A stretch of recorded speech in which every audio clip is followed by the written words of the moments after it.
வணக்கம் இந்த விடயத்தை நான் இன்னொரு monologue அல்லது ஆங்கில மொழியிலே இன்னொரு monologue இத்தனை தமிழ் மொழியிலே நீண்ட தனியாக கதைக்குவதை பற்றி நான் கூற போகின்றேன்.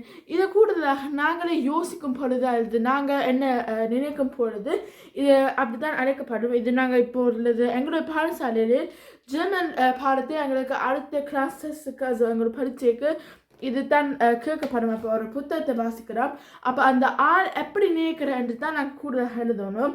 அது என்ன முக்கியம் என்றால் நாங்கள் உதாரணமாக அந்த ஆளை பற்றி கதைக்கிறதுல பொழுது எங்களுக்கு எப்படி அவரை பற்றி நாங்கள் நினைக்கிறோம், எப்படி நாங்கள் எங்களை சிறப்பாக்க முடியும் போன்ற தகவல்கள் எல்லாம் இதுக்குள்ளே எழுதணும் என்று. அது இல்லாமல் ஒரு இன்னொரு monologue இல்லை என்றால் உங்களுக்கு நீங்கள் செய்த பிள்ளை பற்றி உதாரணமாக தான் நீங்கள் கதைப்பீங்க என்றால் நீங்கள் ஒருவருடைய மற்ற என்னங்க அவர் என்ன நினைக்கிற என்று சிலவில் நினைப்பீங்க. அப்படியானவற்றை தான் இன்னொரு monologuக்குள்ளே வரணும்.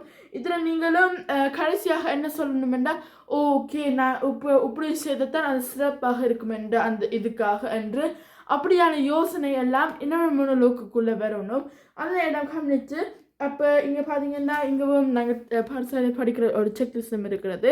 அப்போ இப்படியும் நாங்கள் அந்த எல்லாம் கவனித்து போட்ட உடனே அப்போ ஒரு இன்னொரு monologue வந்துடும். இதான் ஒரு இடம். நன்றி, வணக்கம்.